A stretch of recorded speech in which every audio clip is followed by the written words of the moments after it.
My heels echo with each determined click against the tiled floor of the mall as we walk into the lift, and he decides to start a conversation in the cramped, awkward elevator ride among all the others. So Freya, you said you were a post-grad student, right? His voice booms and falls in everyone's ears on the elevator.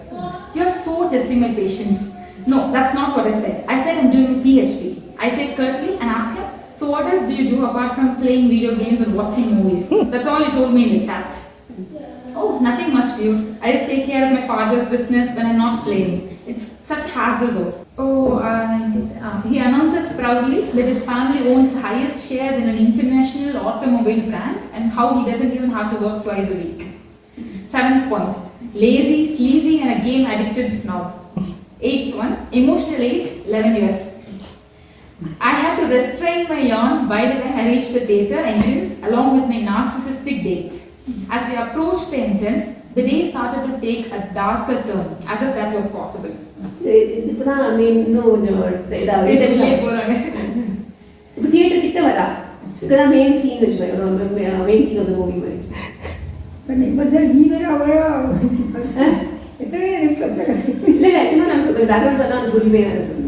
The theatre staff begins checking bags for security purposes. As I open my handbag, the staff member spots the sandwich I have brought from home, a habit of mine to carry snacks to nibble on now and then. I didn't know about coming to the theatre or else I would have left it in my car. Some theatre policies don't allow outside food, so I politely ask, is there anything I can do about the food? Is there a locker or something where I can store it? To my dismay, the staff member seems to deliberately ignore me as if I haven't even spoken. Instead, he turns away from me to Sagar, who is standing next to me and says, Sir, is it alright if we keep her bag in the locker outside? We don't allow outside food inside the theatre. My jaw almost drops down in belief. My pride hurt by the blatant disrespect and the mistreatment. My disappointment in my date grows as I notice that he hasn't said a word in my defense. Sagar just nods at the staff as if it's his bag. Taking a deep breath to control my rising frustration, I step forward and firmly say to the security staff, excuse me, but I asked the question and I am the one carrying the bag. I would appreciate an answer from you directly. The staff member finally glances at me but doesn't respond. Instead, he repeats the same question to Sagar, completely dismissing me again, as if I wasn't even worth being spoken to. My anger reaches its peak, and I decide to confront this partial treatment head on. I look at his ID tag and then address him, looking straight at him. Mr. Jake, I demand a direct response from you. I am more than capable of answering for myself. Show some respect. I say, my voice firm and assertive. Jake's demeanor remains unapologetic and he continues to ignore me as if my words were mere background noise. He looks at Sagar again, awaiting his approval for the bag to be stored in the locker. Outrageous. At this point, I've had enough. Hey, I say, my voice growing stronger. It's incredibly disrespectful to act as if I'm not even here. I slap my hand on his table counter and many onlookers have gathered to see what the commotion is about. Jake finally turns to face me, but his expression was one of annoyance. Look, lady, I'm just doing my job. We have rules and you need to follow them. If you don't like it, take it up with the manager. That's exactly what I'll do. Bring me a manager. I declare firmly, a fire burning in my soul. Jake seems taken aback by my boldness and he nervously makes a phone call and calls his manager over to handle the situation. I lean on the counter to wait for the manager, determined to voice my concerns and demand a change in their behavior. However, Sagar grabs my arm and tries to pull me back. Freya, he says, trying to placate, let's not make a scene out of nothing. It's just a bag and some snacks. No, Sagar, it's not just a bag and some snacks. I retort with a burst of emotion. It's about being treated with respect and not being dismissed just because of my gender. And don't touch me. I roughly pull my hand from his grasp. Sagar rolls his eyes and his tone is annoyed and impatient. Come on, Freya, you're playing this way out of proportion. It's just one incident.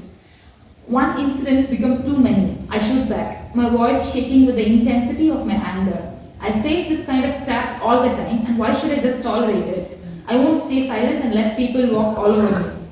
Before Sagar could say something more stupid, we are interrupted. An older man comes over to me, introducing himself as the manager.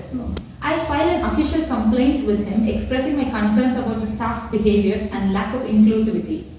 The manager genuinely apologizes and makes Jake apologize to me as well. He also assures me that they would address the issue and conduct proper training for the employees. I thank him and also politely accept the complimentary popcorn coupons he offered me as a form of apology for his staff's rude behavior. As I walk from the theatre entrance and stand in line to collect some complimentary popcorn, my idiotic date gives me a million reasons to not just walk away but also to slap him left and right. Wow, Freya, why would you do that anyway? You're such a drama queen, making a big deal over nothing, over just a theatre policy. Anyway, let's just forget about it and enjoy the movie. Hurry now, Saga says. I stop dead in my tracks. This is not nothing. It's about being treated with respect and not accepting discrimination. Did you just say that it was not a big deal? Did you not see how he treated me? He completely ignored my question and asked for your permission as if I was not even there. That's sexism, Sagar. That is not theatre policy, and I can't just forget about it. This is important to me, and it should be important to you too. You should have stood by me. Stood by you over a bad chick. You're being ridiculous and dramatic with your feminist bullshit. Don't be such a bitch. No wonder you're still single despite being so hot. He scoffed in a harsh and condescending tone. Those words hit a nerve, and for a moment I was speechless. The next moment though, my box of popcorn was toppled over his head. You're right, I am single and I am hot. I'm awesome, which means a pathetic loser like you doesn't deserve to be with me. I'm way out of your league. Go and watch the movie with your branded car, you spineless and illiterate moron. I yell at him and walk away from the popcorn explosion site, leaving a baffled and infuriated idiot to stand there. Onlookers are pointing and whispering at him as I flip my hair to the side and enter the elevator. I reach my car and look at my reflection in the mirror. I may have lost a potential romantic connection, but that's okay because I won't settle for someone who can't accept and respect me and my beliefs anyway. My mood is ruined and my mind keeps replaying the disrespectful, sexist encounter at the theatre. I can't shake off the disappointment of not being heard, and it puts a damper on what is supposed to be a fun and entertaining day. Though I take some solace in my own actions, the sense of hurt and anger still lingers a bit. It's a reminder that even in seemingly small encounters, gender bias and inequality still persist. A reminder of the way many women are often undermined and disregarded in everyday situations. I needed to take a stand not just for myself, but for all the women who face similar treatment. The encounter leaves a deep impact on me, reminding me that the fight for gender equality is far from over. I decide never to let such incidents pass unnoticed and to continue standing up for myself and other women, even if it means facing resistance and disapproval from everyone. My date might have been ruined, but my determination to stand up for myself is only strengthened.